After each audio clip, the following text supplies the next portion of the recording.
Bienvenidos a la apasionante edición de México Retro. En este cautivador recorrido nos sumergiremos en el fascinante contraste entre el pasado y el presente de algunas áreas emblemáticas de la Ciudad de México, cuyas imágenes de décadas pasadas han dejado una huella indeleble en la rica historia de esta metrópoli. Les extendemos una cordial invitación para acompañarnos en este viaje nostálgico, donde exploraremos lugares que persisten únicamente en la memoria como entrañables recuerdos de una época que sigue viva en el corazón de la capital mexicana. Prepárate para sumergirte en un fascinante viaje histórico mientras revivimos la magia de calles que hoy exhiben un sorprendente contraste y son testigos del inexorable paso del tiempo. Te invitamos a unirte a nosotros en México Retro y descubrir la transformación asombrosa de la capital de la República Mexicana. Iniciemos nuestro recorrido en el pasado y el presente mientras nos transportamos al Parque de la Pagoda, situado en la avenida Country Club y la colonia homónima. La fotografía que contemplamos nos lleva a la década de los 50. Este encantador jardín, rebautizado como Masayoshi Ojira, abrió sus puertas en 1942 y se distingue por su exquisita decoración de estilo japonés. En aquel entonces, el parque contaba con una majestuosa pagoda que confería al lugar una atmósfera única, transportando a quienes lo visitaban a la mística tierra del sol naciente. La pagoda se convertía así en una atracción emblemática, atrayendo a numerosos visitantes que viajaban al sur de la ciudad para sumergirse en la experiencia de este rincón paradisíaco. Aunque lamentablemente la pagoda fue víctima de un incendio en la década de los 70, el encanto del lugar persiste y continúa siendo un destino popular para los visitantes. A lo largo de los años, este espacio ha mantenido su atractivo, convirtiéndose en un rincón confortable y apreciado. En la actualidad, el Parque Masayoshi Ojira sigue siendo un lugar favorito para los paseantes. Su ubicación estratégica, cercana a la estación del Metro Taxqueña y la terminal de autobuses, lo convierte en un sitio accesible y conveniente para aquellos que desean explorar sus encantos y disfrutar de un entorno agradable. Ahora nos encontramos en la intersección de las avenidas Oaxaca y Chapultepec, en la emblemática colonia Roma, durante la década de los 50. En esta esquina destaca la presencia del Hotel Waldorf. Este edificio ocupaba una posición estratégica, siendo un punto de hospedaje clave para los visitantes que exploraban la Ciudad de México. Su ubicación cercana al Paseo de la Reforma y a colonias de importancia lo convertía en una elección ideal.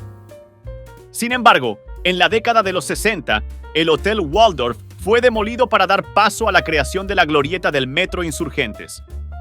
En la actualidad, la esquina que antes albergaba el Hotel Waldorf se presenta de manera sencilla, marcando el paso del tiempo y la evolución urbana. El hotel, que fue testigo de épocas pasadas, ha cedido su lugar a la modernidad. Aunque ya no existe, la ubicación sigue siendo un punto significativo en la ciudad.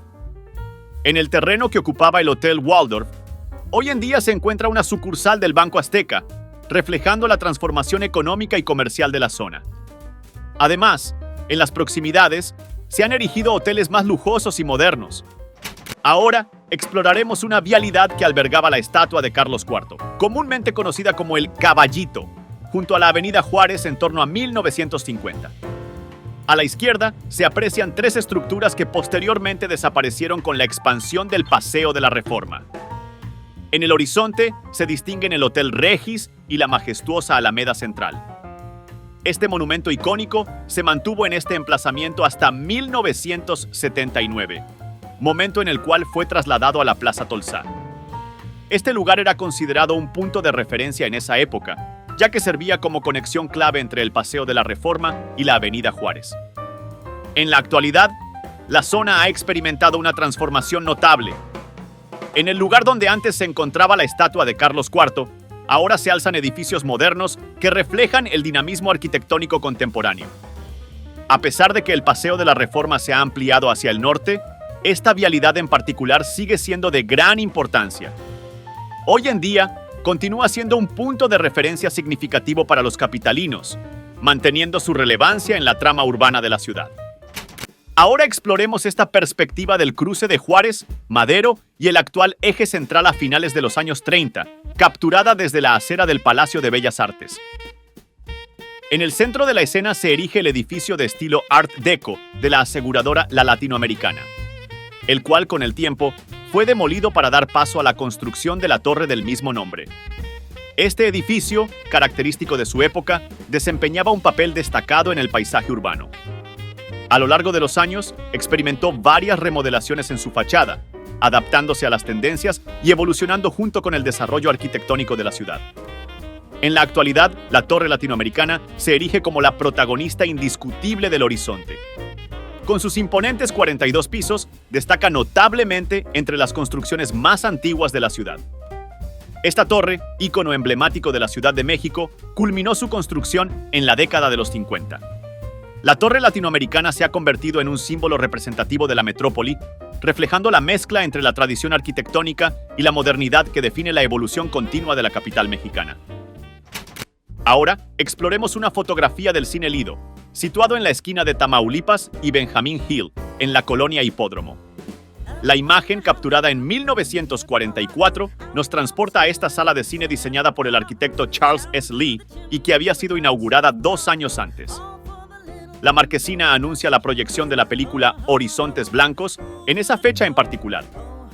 Este cine, inicialmente conocido como Lido, se convirtió en un escenario emblemático para el estreno de diversas películas de renombre.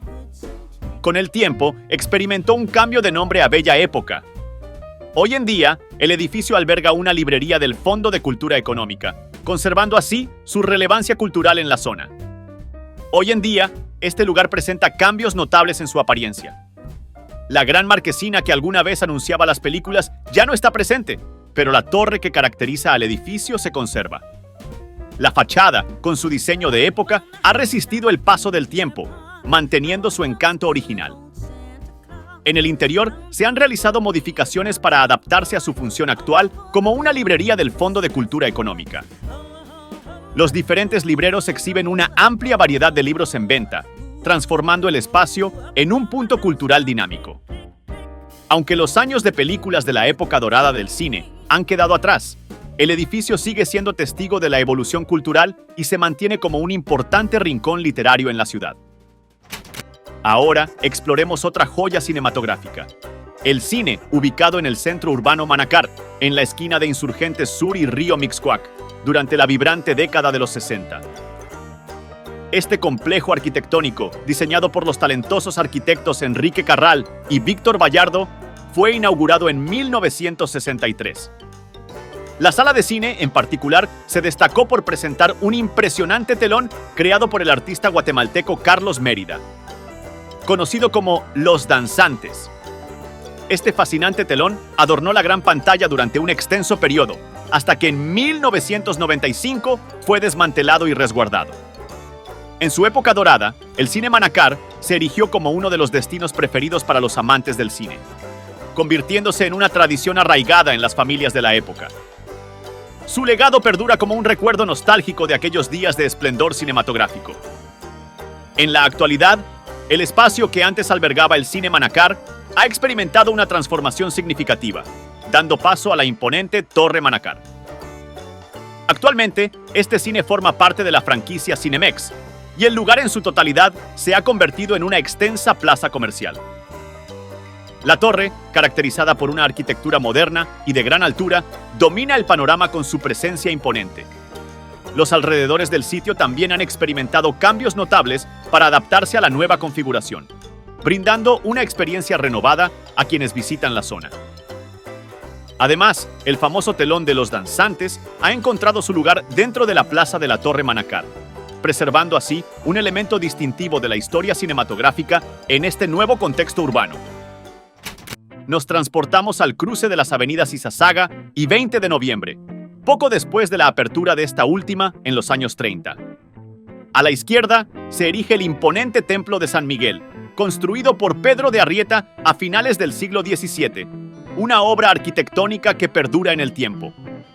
Por otro lado, los edificios que se encontraban a la derecha desaparecieron más tarde para dar paso al ensanchamiento de la avenida Izazaga.